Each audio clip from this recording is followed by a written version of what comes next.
आज हम बात करने जा रहे हैं चैप्टर 15 क्लास 10th प्रोबेबिलिटी की। प्रोबेबिलिटी को हिंदी में कह देते हैं प्रायिकता। तो लास्ट चैप्टर है ये एनसीईआरटी की हमारी बुक का चैप्टर 15 प्रायिकता। तो प्रायिकता को जरा समझने का आज प्रयास करते हैं। क्लास 9th में भी हमने प्रायिकता पढ़ी थी, और जो 9th में पढ़ी थी और अब जो 10th में पढ़ने जा रहे हैं, इन दोनों में थोड़ा सा एक अंतर है। उस अंतर को स्पष्ट कर लेते हैं। 9th में हमने एक्सपेरिमेंटल या एम्पिरिकल प्रोबेबिलिटी की पढ़ी थी। एक्सपेरिमेंटल या एम्पिरिकल प्रोबेबिलिटी यानी कि हमने कोई प्रयोग किया, प्रयोगात्मक प्रायिकता। तो उसमें क्या है कि जैसे पी यानी एक्सपेरिमेंटल प्रोबेबिलिटी बराबर क्या होगी, number of trials in which event happen. कि यानी हमने कोई ट्रायल किए, उस ट्रायल में जितने बार वो घटना हुई upon total number of trials, और अपॉन में जितने टोटल ट्रायल दिए। सपोज किया हमने एक सिक्का 100 बार उछाला, हमने एक सिक्का 100 बार उछाल दिया। ट्रायल्स हमने किए 100, एक्सपेरिमेंट हमने किए 100, 100 बार सिक्का उछाला। हेड हमारे आए 45 और टेल आई 55। तो प्रोबेबिलिटी ऑफ एच यानी पी एच जो होगी वो 45 अपॉन 100 होगी। कौन सी? एक्सपेरिमेंटल। ये कौन सी होगी? एक्सपेरिमेंटल। अब एक्सपेरिमेंटल पी एच जो होगी 45/100 होगी, और experimental P T probability of जो है टेल आने की जो प्रायिकता होगी वो क्या होगी? वो 55/100 होगी। अब अलग अलग लोग अलग अलग जब प्रयोग करेंगे तो सबके ये जो रिजल्ट आएंगे अलग अलग आएंगे। तो 9th में जो हमने बात की थी वो इसी की थी, एक्सपेरिमेंटल या एम्पिरिकल प्रोबेबिलिटी, कि भाई जिसने प्रयोग किया उसके आधार पर इसको निकालना, जितने प्रयोग में आई थी। अब क्या होता है कि अगर हम प्रयोग को बहुत ज़्यादा संख्या में करते हैं, तब जो ये जो प्रोबेबिलिटी है, जैसे कि ये आई है आपकी 45/100 और 55/100। अब थ्योरेटिकल में 9th में हम बात करने जा रहे हैं थ्योरेटिकल या क्लासिकल, थ्योरेटिकल या क्लासिकल प्रोबेबिलिटी। अब थ्योरेटिकल या क्लासिकल प्रोबेबिलिटी क्या होती है? थ्योरेटिकल का मतलब थ्योरेटिकल प्रोबेबिलिटी और classical probability P equal to number of outcomes of favourable to E, कि यानी किसी घटना के लिए जो फेवरेबल आउटकम है उनकी संख्या, upon number of all possible outcome of the experiment, और एक्सपेरिमेंट के टोटल आउटकम जितने हैं। अब यहीं हम सिक्का उछालने की बात करें कि हमने सिक्का उछाला तो हमारे पास आउटकम क्या है? एच और टी। हेड आएगा या टेल आएगी, तो ये हमारे दोनों टोटल आउटकम हो गए। और हम कहें कि भाई बी एच हेड आने की प्रोबेबिलिटी, हेड आया एक बार और टोटल रिजल्ट कितने हैं? तो 1/2। ऐसे ही पी टी जो आया वो कितना आया? वो भी 1/2 आ गया। तो अंतर इसमें ये है, ये क्या है? एक्सपेरिमेंटल। कि मान लिया वो 1000 बार उछालता, यहाँ पे वो 1000 बार उछालता, और जो भी आता है इसका रिजल्ट, तो ज्यों ज्यों संख्या बढ़ती जाती है, ये जो एक्सपेरिमेंटल प्रोबेबिलिटी होती है, क्या ये जो एक्सपेरिमेंटल प्रोबेबिलिटी होती है नंबर ऑफ ट्रायल्स बढ़ने पे, ये थ्योरेटिकल या क्लासिकल प्रोबेबिलिटी के नज़दीक पहुंचती चली जाती है। ज्यों ज्यों नंबर ऑफ एक्सपेरिमेंट्स हायर होता जाएगा, यानी बड़ी संख्या में हम प्रयोग करते जाएंगे, तो ये जो प्रोबेबिलिटी निकल रही है, इस जो प्रैक्टिकल प्रोबेबिलिटी या एक्सपेरिमेंटल प्रोबेबिलिटी या एम्पिरिकल प्रोबेबिलिटी जो है वो थ्योरेटिकल या क्लासिकल प्रोबेबिलिटी के नज़दीक आती चली जाएगी। तो ये हमारा बेसिक बात थी। अब जरा हम यहाँ, क्योंकि हमें मकसद हमारा यहाँ प्रोबेबिलिटी को समझने के साथ साथ जो क्वेश्चंस हैं एनसीईआरटी के उनको करना और उनको समझना भी है, तो अब उसमें हमें कुछ चीज़ों की आवश्यकता पड़ती है इसको समझने के लिए। तो जो बातें हमने 9th में नहीं समझ पाए हैं उनको हम दोबारा से यहाँ अच्छे से समझ लेते हैं, किन किन चीज़ों की ज़रूरत यहाँ हमें पड़ेगी। आउटकम, आउटकम का मतलब कोई भी एक्सपेरिमेंट हमने किया तो जो आउटकम, जो रिजल्ट आ रहा है, तो ये मैंने सारी बातें लिख दी कि भाई 9th में हमने ये पढ़ा था, 10th में हमने ये पढ़ा। अब वेयर आउटकम्स और एक्सपेरिमेंट्स आर इक्वली लाइकली, देखो इस लाइन का अर्थ समझ लीजिए कि ये जो थ्योरेटिकल या क्लासिकल प्रोबेबिलिटी, जैसे हम बाद में प्रोबेबिलिटी बोलेंगे या 10th लेवल पर, तो ये where outcomes experiment are equally likely, कि ये जो आउटकम्स हैं एक्सपेरिमेंट के, जो हम प्रयोग कर रहे हैं कोई भी, उसके जो आउटकम है वो इक्वली लाइकली हैं। इसका मतलब सम संभाव्य, हिंदी में हम इसे कहते हैं कि ये जो आउटकम्स हैं ये सम संभाव्य हैं। सम संभाव्य का मतलब कि आने की संभावना दोनों की बराबर है। जैसे कि सिक्का उछाला गया, सिक्का उछालने पे हेड या टेल आने की संभावना बराबर है, तो ये क्या है? इक्वली लाइकली इवेंट है। तो पहले इक्वली लाइकली इवेंट को भी समझ लीजिए आप कि क्या होती है इक्वली लाइकली इवेंट। सम संभाव्य घटनाएं, जैसे कि हमने डाइस उछाली, तो डाइस पे 1 से लेके 6 तक के नंबर हैं, 1 2 3 4 5 6। तो इस डाइस पे 1 2 3 या 4 या 5 या 6 आने की जो प्रोबेबिलिटी है, यानी जो आने की तो संभावना है कि भाई 1 आए चाहे 2 आए चाहे 3 या 4 5 या 6, सबकी संभावना बराबर है। क्यों बराबर? क्योंकि जो हमारी डाइस है, डाइस का आकार इस तरह का है कि उसके सभी सरफेस का जो हैं वो एक जैसे हैं। तो इसलिए जब हम रोल करेंगे, रोल करने पे कौन सा आएगा, इसकी संभावना सबकी बराबर है। तो ये क्या है? Equally likely event.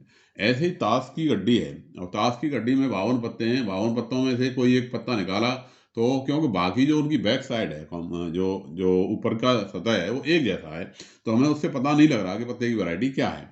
तो वहाँ पे कोई भी पत्ता हम एक निकाल रहे हैं तो हमें पहचान नहीं है, क्योंकि वो सारे एक जैसे हैं, इसलिए उसके आने की संभावना क्या है? बराबर है। तो ये भी एक समसंभाव्य घटना है। इसी तरह से एक मेल या फीमेल पैदा होना, ये भी एक समसंभाव्य, क्योंकि दोनों की ही पैदा होने की संभावना बराबर है। हालांकि आप देखोगे लड़कियों की संख्या प्रति उसमें मेल और फीमेल में थोड़ा सा अंतर होता है, लेकिन हम यहाँ इन्हें समसंभाव्य घटना ही कहेंगे। तो समसंभाव्य का अर्थ जो है समझ में आ गया होगा आपका कि भाई अब जैसे हम ये कहेंगे भाई एक गाड़ी है, गाड़ी को हम स्टार्ट करें तो स्टार्ट होना या ना होना, क्या ये समसंभाव है? नहीं, ये समसंभाव बिल्कुल नहीं है, क्योंकि भाई ज़्यादातर गाड़ी स्टार्ट हो ही जाती है। चाबी लगाने पर गाड़ी स्टार्ट हो ही जाती है। तो ये स्टार्ट होना या ना होना कभी कभी नहीं होती, तो वो जो है ये समसंभाव्य घटना नहीं है, स्टार्ट होना या होना। लेकिन डाइस को रोल करने पर 1 2 3 4 5 या 6 आना, ये क्या है? समसंभाव्य यानी इक्वली लाइकली इवेंट हैं। या सिक्के को उछालना, ये भी एक क्या है? समसंभाव्य घटना है। तो मुझे उम्मीद है कि आपको समसंभाव्य घटना का अर्थ, इक्वली लाइकली इवेंट का अर्थ आपके समझ में आ गया होगा, इसका मीनिंग आपके लिए समझ में आ गया होगा।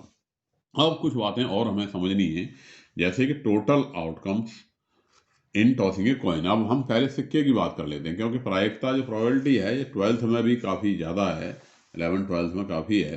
तो ये बेसिक को हम अच्छा मजबूत कर लें, जिन बच्चों को आगे पढ़नी है प्रोबेबिलिटी, जिनको आगे मैथ पढ़ना है, तो वो सारी बातें यहीं क्लियर हो जाएं तो अच्छा रहेगा। तो total outcomes in tossing a coin, एक सिक्का अगर हम उछालते हैं तो भाई एक बार जब उछालते हैं तो हमारे पास when coin is toss one time, या 3 सिक्के को हम एक बार उछालते हैं तो आउटकम हमारे पास क्या आता है? हेड आती है, टेल आती है। यानी टोटल नंबर ऑफ आउटकम हमारे पास क्या हो गया? 2 हो गया, 2 आउटकम आ रहे हैं। अगर हम सिक्के को 2 बार उछाल दें, या ये कहें कि 2 सिक्कों को एक बार उछाल दें, दोनों बात एक ही है कि 1 रुपए के मान लिया 2 सिक्के लिए और दोनों को हमने एक साथ उछाल दिया, उसका आउटकम, या एक सिक्के को ही 2 बार उछालने का आउटकम सेम होगा। अब कैसे कैसे आउटकम होंगे कि मान लिया 2 सिक्के हमने एक बार उछाले, तो ये हो सकता है भाई दोनों पे हेड आ गया, पहला भी हेड और दूसरा भी हेड। दूसरा ये हो सकता है पहले पे हेड आया, दूसरे पे टेल आई। तीसरा ये हो सकता है पहले पे टेल आ गई और दूसरे पे हेड आ गया। तीसरा ये हो सकता है कि दोनों पे टेल आ गई। तो इस तरह से हमारे पास टोटल नंबर ऑफ आउटकम कितना आया? 4 आ गया। टोटल नंबर ऑफ आउटकम कितना आ गया? 4। ऐसे ही अगर सिक्के को when coin is toss 3 times outcome will be, तो अगर सिक्के को हम 3 बार उछालें, भाई या एक सिक्के को 3 बार उछालें या 3 सिक्कों को एक बार उछालें, बात एक ही है। तब आउटकम क्या क्या पॉसिबल है कि या तीनों पे हेड आ गया, अच्छा जी, या 2 हेड आए और 1 टेल आई। और 2 हेड और 1 टेल आने का 3 प्रकार से हो सकता है। कैसे? भाई पहले 2 पे हेड आई, तीसरे पे टेल आई। पहले और आखिर वाले पे हेड आया और बीच वाले पे टेल आ गई। पहले पे टेल आ गई, बाकी के दोनों पे हेड आया। इसी तरह से 2 टेल और 1 हेड आने का, ये भी 3 प्रकार से पॉसिबल है। कैसे? कि भाई 2 पे टेल आ गई, एक लास्ट वाले में हेड आया, दो आखिर और फर्स्ट एंड लास्ट टेल आ गई, बीच में हेड आ गया। या फर्स्ट हेड आया, 2 टेल आ गई, या तीनों पे टेल आ गई। तो इस प्रकार से ये सिक्के को अगर 3 बार उछाला जाए, तब ये इसके आउटकम आगे जरा गिन के देखते हैं कितने हो गए। 1 2 3 4 5 6 7 8। तो टोटल नंबर ऑफ आउटकम कितना आया? 8। अब इनमें जरा कुछ रिलेशन देख रहे हैं आप? भाई एक बार सिक्का उछाला, आउटकम थे हमारे पास 2। सिक्का 2 बार उछाला तो आउटकम हो गए 4। और सिक्का 3 बार उछाला तो आउटकम हो गए 8। तो अगर हम कहें 4 बार उछालें तब कितने आएंगे? तो इसको जरा हम पैटर्न को सोच लें कि भाई ये एक बार उछाला तो 2 की पावर 1, 2 बार उछाला तो 2 की पावर 2, 3 बार उछाला तो 2 की पावर 3। 4 बार उछालेंगे तो 2 की पावर 4 यानी 16 आउटकम आएंगे, 16 आउटकम आएंगे। तो when a coin is tossed n time, यानी n टाइम उछालोगे तो टोटल नंबर ऑफ आउटकम कितना आ जाएगा, 2 की पावर n। तो ये बात समझ में आपके आ गई होगी कि भाई सिक्के को कितनी बार उछालने पर कितने आउटकम, टोटल आउटकम कितने आते हैं। अब जरा बात करते हैं, क्योंकि अगर ये बेसिक क्लियर हो गया तो क्वेश्चन करना बिल्कुल आसान है। समस्या मैं देखता हूँ कि प्रोबेबिलिटी के क्वेश्चन अक्सर बच्चों के आंसर में कुछ गड़बड़ियाँ होती हैं, उसका कारण यही है कि वो बेसिक क्लियर नहीं होता। तो चलो बेसिक आज क्लियर करते हैं, कोई बात ना। नेक्स्ट है हमारा topic total outcome in rolling और थ्रोइंग ए डाइस, यानी एक डाइस या डाई उछाली जाए तो क्या आउटकम होते हैं। अगर एक डाई को हमने when dice is throw one time, अगर हम डाई को एक बार ही उछालें तो हमारे पास क्लियर कट रिजल्ट है 1 2 3 4 5 या 6 आएगा। इनमें से कोई सी एक संख्या आएगी, दो संख्या तो नहीं आ सकती ना एक बार में। तो एक बार उछालने पे एक ही संख्या आएगी, तो वो जो आई संख्या है वो कितनी है, 6 तक होती है। क्यों होती है 6? क्योंकि इसके जो नंबर ऑफ सरफेसेज है वो 6 होता है। और अगर जो है डाई, इसको हम कहते हैं फेयर डाई, अगर डाई मान लिया फेयर ना हो, टेढ़ी मेढ़ी हो, तब फिर आने की जो संभावना है वो इक्वली लाइकली नहीं होगी। हम उसकी बात यहाँ पे नहीं कर रहे हैं, हम केवल फेयर डाइस की बात कर रहे हैं। फेयर डाइस का मतलब कि जो डाई इसके 6 के 6 जो सरफेस हैं उनका एरिया इक्वल है, एक जैसे हैं, तो वो कोई बाइस नहीं है, वो फेयर डाई है। तो टोटल आउटकम उसके आए 6 एक बार उछाला तो। अगर हम डाइस को 2 बार उछाल दें, या ये कहें कि 2 डाइस एक बार उछाल दें, एक ही बात है, जैसा अभी सिक्के में बात बताई थी वही बात यहाँ पे है कि 2 डाइस हमने उछाल दी, या एक डाइस को 2 बार उछाला और उनके रिजल्ट को नोट किया।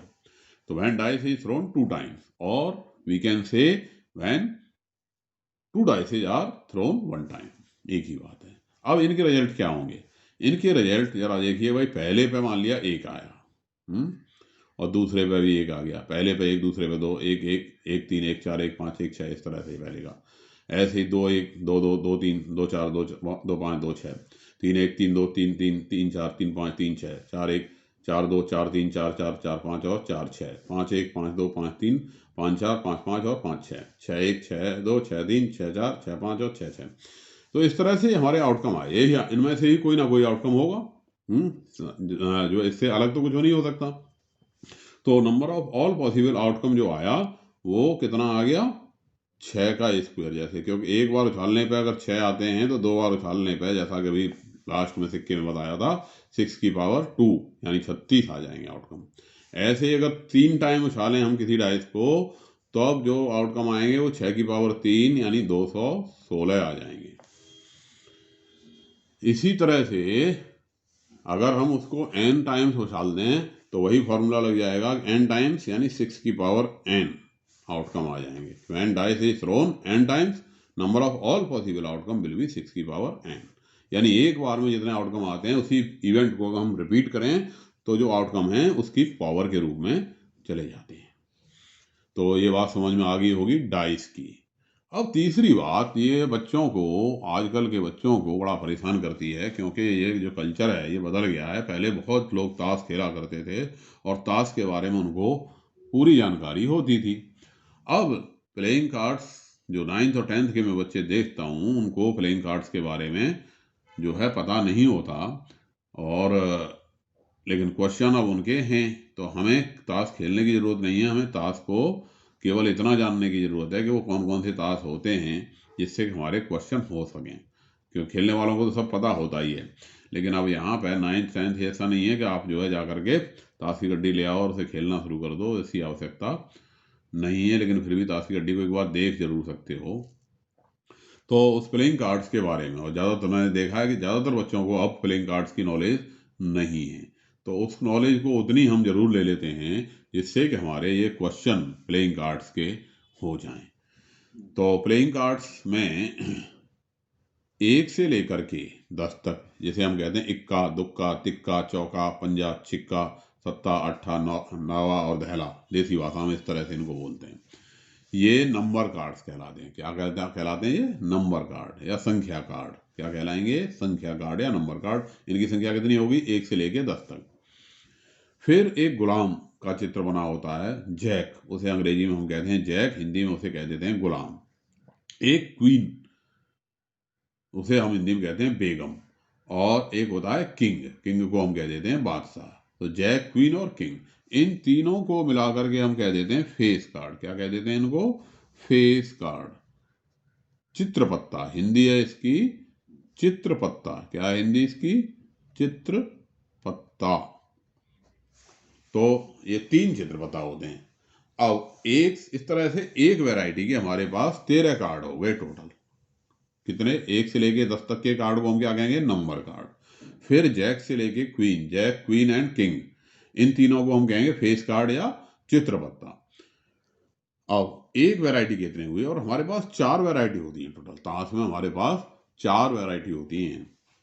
पहली वैरायटी का नाम है स्पेड। एक वैरायटी जैसे ऐसी, इस पर ऐसा चित्र बनना होता है, सभी पत्तों पर इस तरह का बनना होता है। जैसे दुक्के पे ऐसे 2 बनने होंगे, तिक्के पे 3 बनने होंगे। गुलाम में जो कलर है वो इस तरह काले कलर की जो है बनना होगा स्पेड। ये स्पेड का ये साइन हो गया, इसका नाम हो गया हुकुम। ऐसे ही दूसरा काले से जो बना होता है उसे हम क्लब कहते हैं, नाम उसको हिंदी में कह देते हैं चिड़ी। चिड़ी, ये भी काले कलर की होती है। तो काले कलर के कुल कितने पत्ते हो गए? 13 ये हो गए और 13 ये हो गए, 26 पत्ते हो गए हमारे पास। 13 + 13 26 कार्ड्स हमारे पास कितने किसके हो गए? ब्लैक कलर के। अब एक होता है हर्ट का कार्ड। हर्ट को हिंदी में कहते हैं पान, पान का पत्ता। अब पान के पत्ते ये भी 13 ही होंगे हमारे पास, वही उसी नियम के अनुसार। और पान का जो कलर है वो इस तरह की शेप होगी, हर्ट, इसे हर्ट कह देते हैं। तो ये हर्ट की शेप का होता है पान। और दूसरा होता है लाल कलर में डायमंड। डायमंड पे इस तरह की जो है शेप बनी होती है, जिसे हम कह देते हैं ईंट। तो इस प्रकार ये हमारे पास 13 ये हो गए, 13 ये हो गए, 13 ये हो गए और 13 ये हो गए। तो टोटल 52 कार्ड्स, प्लेइंग कार्ड की जो संख्या होती है। बार बार क्वेश्चन कहता है कि डेक कंटेनिंग 52 कार्ड। तो 52 कार्ड्स डेक के अंतर्गत हैं, यानी ताश की गड्डी के अंतर्गत 52 पत्तों की ताश की गड्डी। तो 52 पत्तों की ताश की गड्डी में कौन से कितने कार्ड हो गए, उनके क्या क्या नाम हो गए, ये आपकी समझ में अच्छे से आ गया होगा। क्योंकि 4 प्रकार के कार्ड हो गए, जिनका नाम हो गया हिंदी में हुकुम, चिड़ी, पान और ईंट। अंग्रेजी में स्पेड, क्लब, हर्ट और डायमंड। इनमें ब्लैक हो गए हमारे स्पेड और क्लब, और लाल हो गए हर्ट और डायमंड। और हर वैरायटी में 1 से लेकर के 10 तक, ठीक है, 1 से लेके 10 तक के ये कार्ड कहलाएंगे नंबर कार्ड। और ये गुलाम, बेगम, बादशाह, ये कहलाएंगे फेस कार्ड। कभी कभी बच्चों को एक कन्फ्यूजन होता है, उस कन्फ्यूजन को भी मैं दूर कर दे रहा हूं यहाँ, कि जो इक्का होता है, इक्का पे भी थोड़ा सा चित्र बनना होता है। तो कई बार बच्चे सोच लेते हैं कि ये चित्रपत्ता है। नहीं, इक्का जो है चित्रपत्ता नहीं है। इक्का एक is not a face card, it is A number card. ठीक है, तो नंबर कार्ड की संख्या हमारे पास 10 हो गई और फेस कार्ड की संख्या कितनी हो गई? 3 हो गई। कई बार कई बच्चों को थोड़ा कन्फ्यूजन होता है, क्योंकि जो खेल होता है, खेल में जो इक्का होता है वो सबसे ऊपर माना जाता है। इक्का, फिर बादशाह, फिर बेगम, फिर गुलाम।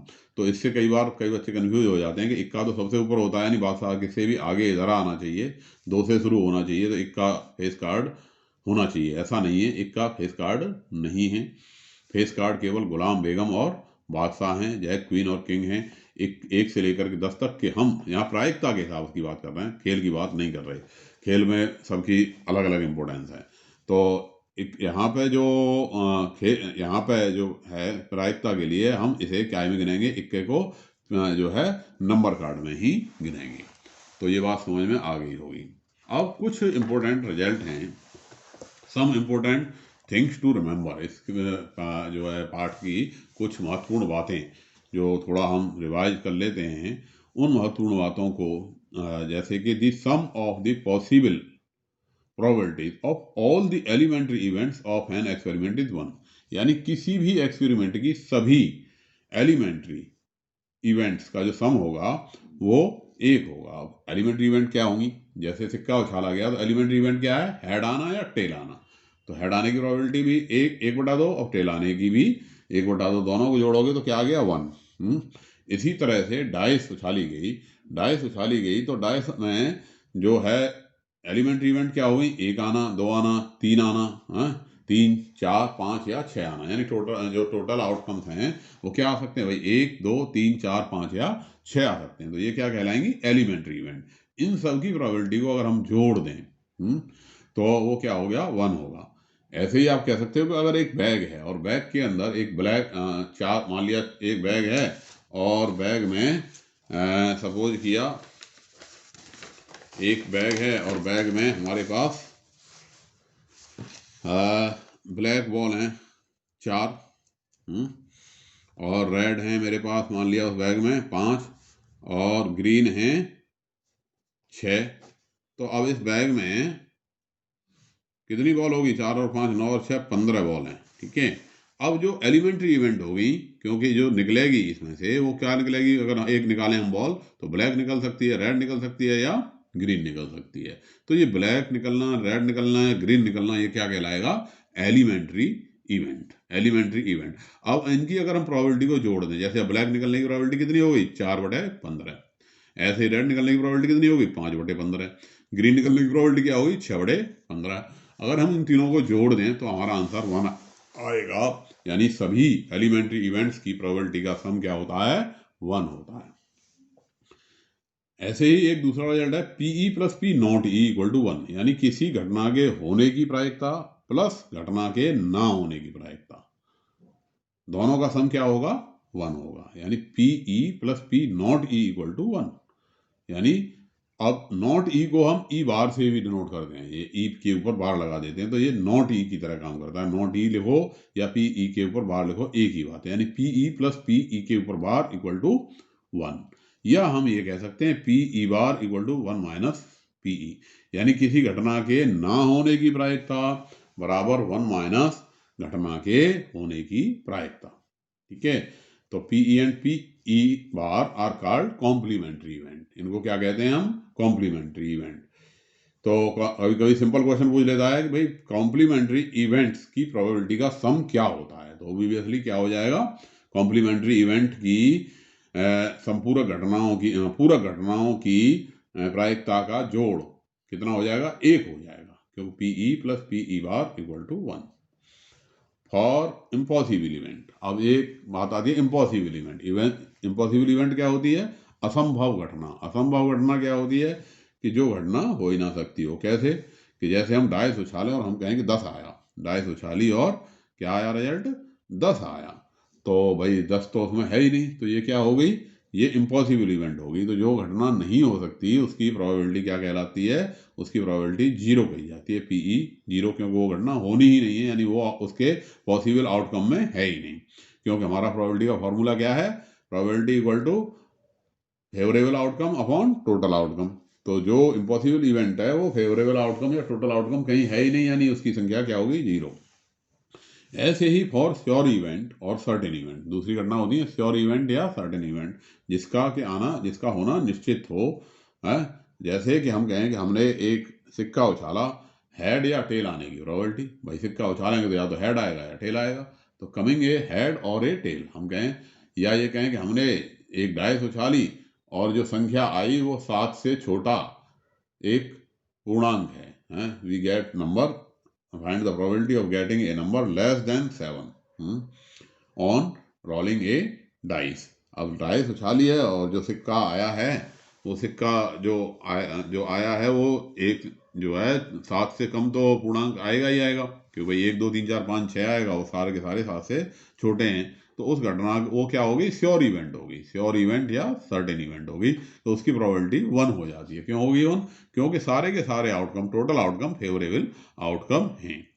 अच्छा, क्या किसी घटना की प्रोबेबिलिटी आपने जो है 0 से कम नहीं हो सकती, ना 1 से ज़्यादा हो सकती, यानी जो किसी भी घटनाओं की प्रोबेबिलिटी है वो पीई 0 से बड़ी होगी या 0 के बराबर भी हो सकती है, या 1 से छोटी होगी या 1 के बराबर भी हो सकती है। तो रीजन इसका क्या है, क्योंकि पीई इक्वल टू क्या है हमारे पास, पीई है फेवरेबल, यहाँ पे हम जो है थ्योरेटिकल प्रोबेबिलिटी की बात कर रहे हैं, फेवरेबल आउटकम अपॉन में टोटल आउटकम। क्लियर। अब ये जो सारे के सारे फेवरेबल आउटकम हैं, ये निश्चित रूप से इस टोटल आउटकम का पार्ट होंगे या कोई भी नहीं होगा। तो यानी इसकी वैल्यू जो होगी, जैसे अगर टोटल आउटकम n है, अगर टोटल आउटकम n है, लेट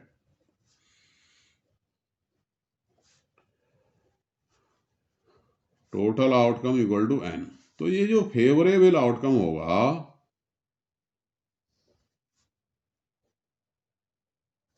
ये 0 से बड़ा होगा या n से बराबर हो सकता है, पूरा का पूरा आ जाए, n से छोटा होगा, इससे अलग तो हो ही नहीं सकता।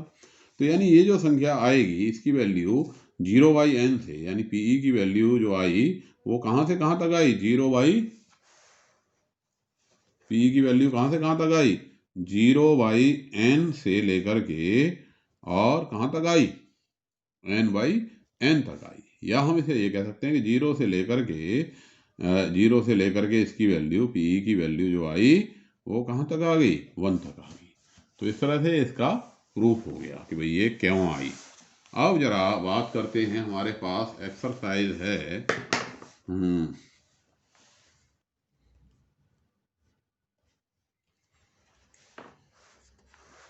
15.1।